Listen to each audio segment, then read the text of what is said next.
ಸಮಸ್ತ ಕನ್ನಡಿಗರಿಗೆ ಕ್ರಿಸ್ಮಸ್ ಹಬ್ಬದ ಶುಭಾಶಯಗಳು. ನಮ್ಮನ್ನು ಸಬ್ಸ್ಕ್ರೈಬ್ ಮಾಡಿ ಸಪೋರ್ಟ್ ಮಾಡುತ್ತಿರುವ ನಿಮ್ಮೆಲ್ಲರಿಗೂ ಟ್ರಾವೆಲ್ ಅಲಾಂಗ್ ವಿತ್ ಅಸ್ ಚಾನಲ್ನ ಪರವಾಗಿ ತುಂಬು ಹೃದಯದ ಧನ್ಯವಾದಗಳು.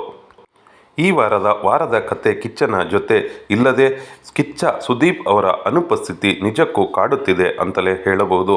ಆದರೂ ಕೂಡ ನಿನ್ನೆ ಶ್ರುತಿ ಅವರು ತಮ್ಮಿಂದಾದ ಮಟ್ಟಿಗೆ ಉತ್ತಮವಾಗಿಯೇ ಕಾರ್ಯಕ್ರಮವನ್ನು ನಡೆಸಿಕೊಟ್ಟಿದ್ದರು. ಇವತ್ತು ಪ್ರೋಮೋವನ್ನು ನೋಡಿದ್ರೆ ಇಲ್ಲಿ ಕ್ರಿಸ್ಮಸ್ ಹಬ್ಬದ ಮುಂಚೂಣಿಯಲ್ಲಿರುವ ವೀಕ್ಷಕರಿಗೆ ಬಿಗ್ ಬಾಸ್ ಒಂದಷ್ಟು ಒಳ್ಳೆಯ ವಿಷಯವನ್ನೇ ಕೊಟ್ಟಿದ್ದಾರೆ ಅಂತ ಹೇಳಬಹುದು. ಸಂಗೀತ ಮತ್ತು ವಿನಯ್ ಯಾವಾಗಲೂ ಜಗಳವಾಡುತ್ತಿದ್ದರು. ಅವರಿಬ್ಬರನ್ನು ಒಟ್ಟು ಸೇರಿಸಿ ಒಬ್ಬರನ್ನೊಬ್ಬರು ಹೊಗಳುವಂಥ ಒಂದು ಟಾಸ್ಕನ್ನು ಕೊಟ್ಟಿರುವುದು ನಿಜಕ್ಕೂ ಉತ್ತಮವಾದ ವಿಷಯವೇ ಆಗಿದೆ. ಇವರಿಬ್ಬರು ಟಾಸ್ಕ್ನಲ್ಲಿ ಮಾತ್ರವಲ್ಲದೆ ನಿಜ ಜೀವನದಲ್ಲೂ ಕೂಡ ಉತ್ತಮ ಗೆಳೆಯರಾಗಿರಲಿ. ಯಾರ ಮೇಲೆ ಯಾರು ದ್ವೇಷ ಸಾಧಿಸುವುದು ಬೇಡ. ಒಬ್ಬರನ್ನೊಬ್ಬರು ಇಷ್ಟಪಡುವುದಷ್ಟೇ ಅಲ್ಲದೆ ಒಬ್ಬರನ್ನೊಬ್ಬರು ಉತ್ತಮ ಸ್ನೇಹದಿಂದ ಮುಂದುವರಿಯಲಿ. ಇಬ್ಬರು ಒಂದೇ ಇಂಡಸ್ಟ್ರಿಯಲ್ಲಿರುವುದರಿಂದ ಇಬ್ಬರ ಮಧ್ಯೆ ಇಷ್ಟೊಂದು ಜಗಳ ಅನವಶ್ಯಕ ಎಂದೆನಿಸುತ್ತಿದೆ. ಈ ವಿಷಯದಲ್ಲಿ ನಿಜಕ್ಕೂ ನಾವು ಪ್ರತಾಪ್ ಅವರನ್ನು ಅಭಿನಂದಿಸಲೇಬೇಕು. ಪ್ರತಾಪ್ ಅವರು ಎಲ್ಲರೊಂದಿಗೂ ಉತ್ತಮ ಸ್ನೇಹದಿಂದ ನಡೆದುಕೊಳ್ಳುತ್ತಾರೆ. ಯಾರು ಎಷ್ಟೇ ಕೂಗಾಡಿದರೂ ಟ್ರಿಗರ್ ಮಾಡಿದರೂ ವಿಚಲಿತರಾಗದೆ ಮುಂದುವರಿಯುತ್ತಾರೆ. ಯಾವುದೇ ಟ್ರಿಗರ್ ಪಾಯಿಂಟನ್ನಲ್ಲೂ ಕೂಡ ಪ್ರತಾಪ್ ಅವರು ಇದುವರೆಗೂ ಸಂಯಮವನ್ನು ಕಳೆದುಕೊಂಡಿಲ್ಲ. ಈ 75 ದಿನಗಳಾದರೂ ಕೂಡ ಅತ್ಯುತ್ತಮ ಸಂಯಮದಿಂದ ಆಡುತ್ತಿರುವ ಪ್ರತಾಪ್ ನಿಜಕ್ಕೂ ಕನ್ನಡಿಗರ ಮನವನ್ನು ಗೆದ್ದಿದ್ದಾರೆ ಅಂತಲೇ ಹೇಳಬಹುದು. ಯಾವುದೇ ಒಂದು ಸಮಯದಲ್ಲೂ ಕೂಡ ಪ್ರತಾಪ್ ಅವರು ಓವರ್ ಆಗಿ ಅಗ್ರೆಸಿವ್ ಆಗಲಿಲ್ಲ. ಮನೆ ಮಂದಿ ಕೇಳೋ ಪ್ರಶ್ನೆಗಳಿಗೆ ನಿಜಕ್ಕೂ ತಾಳ್ಮೆಯಿಂದ ಸಹನೆಯಿಂದ ಉತ್ತರ ನೀಡುವ ಪ್ರತಾಪ್ ಅವರ ಗುಣ ಬಹುಶಃ ಬಹಳಷ್ಟು ಜನ ಅಳವಡಿಸಿಕೊಳ್ಳಬೇಕಿದೆ. ನನ್ನನ್ನು ಸೇರಿ ನಾವು ಬಹಳಷ್ಟು ಬಾರಿ ಓವರ್ ರಿಯಾಕ್ಟ್ ಮಾಡಿಬಿಡುತ್ತೇವೆ.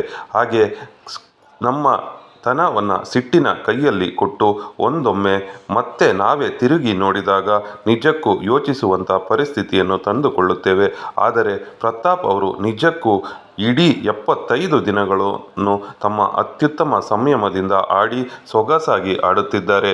ಇದು ನಿಜಕ್ಕೂ ಅಭಿನಂದನಾರ್ಹ ವಿಷಯವೇ ಆಗಿದೆ ಎಂದರೆ ತಪ್ಪಾಗಲಾರದು. ಇಷ್ಟೊಂದು ಸಮಂಜಸವಾಗಿ ಸಹನೆಯಿಂದ ಆಡುತ್ತಿರುವ ಪ್ರತಾಪ್ ಅವರಿಗೆ ಬಿಗ್ ಬಾಸ್ ಪಟ್ಟ ದಕ್ಕುತ್ತದೆಯೇ ಎಂಬುದನ್ನು ಕಾಮೆಂಟ್ನಲ್ಲಿ ತಿಳಿಸಿ.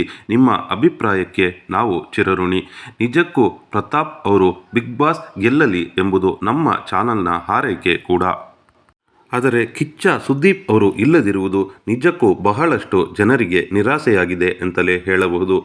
ಈ ವಾರದ TRP ಸ್ವಲ್ಪ ಕಡಿಮೆಯಾಗಿರುವುದಂತೂ ನಿಜ. ಬಿಗ್ ಬಾಸ್ ಒಂದು ಮೈಂಡ್ ಗೇಮ್. ಇಲ್ಲಿ ಬುದ್ಧಿಶೀಲತೆ ತುಂಬಾ ಮುಖ್ಯ. ಕೇವಲ ಫಿಸಿಕಲ್ ಟಾಸ್ಕ್ಗಳಲ್ಲದೆ ತಮ್ಮ ಬುದ್ಧಿಶಾಲಿತನವನ್ನು ಉಪಯೋಗಿಸಿ ಆಡುವುದು ಬಹು ಮುಖ್ಯವಾಗಿದೆ. ವರ್ತೂರ್ ಸಂತೋಷ್ ಅವರು ಕೂಡ ಈ ಟಾಸ್ಕನ್ನು ಸ್ವಲ್ಪ ಮಟ್ಟಿಗೆ ಚೆನ್ನಾಗಿಯೇ ಅರ್ಥ ಮಾಡಿಕೊಂಡಿದ್ದಾರೆ. ಅವರು ಕೂಡ ಎಲ್ಲೂ ಅಗ್ರೆಸಿವ್ ಆಗೋದಿಲ್ಲ. ಸಾಕಷ್ಟು ನಿಧಾನವಾಗಿಯೇ ಆಡ್ತಾರೆ. ಯಾವಾಗ ಸಂಗೀತ ಅವರು ಪ್ರತಾಪ್ ಅವರ ಜೊತೆಯಲ್ಲಿ ಸೇರಿದ್ರೋ ಅಲ್ಲಿಂದ ಸಂಗೀತ ಅವರು ಕೂಡ ತುಂಬ ತಾಳ್ಮೆಯಿಂದ ಆಡ್ತಾ ಇದ್ದಾರೆ. ಸರಿಯಾದ ಉತ್ತರವನ್ನು ಕೊಡ್ತಾ ಇದ್ದಾರೆ ಅಂತ ಅನಿಸುತ್ತೆ. ಸಂಗೀತ ಮತ್ತು ಪ್ರತಾಪ್ ಅವರ ಅಣ್ಣ ತಂಗಿ ಸಂಬಂಧದ ಬಗ್ಗೆ ನಿಮ್ಮ ಅನಿಸಿಕೆಯನ್ನು ಕಾಮೆಂಟ್ನಲ್ಲಿ ತಿಳಿಸಿ. ಆದರೆ ವಿನಯ್ ಅವರು ತುಂಬ ಅಗ್ರೆಸಿವ್ ಆಗಿ ಆಡ್ತಿರೋದ್ರ ಬಗ್ಗೆ ನಿಮ್ಮ ಅನಿಸಿಕೆ ಏನು ಎಂಬುದನ್ನು ಕೂಡ ತಿಳಿಸಿ.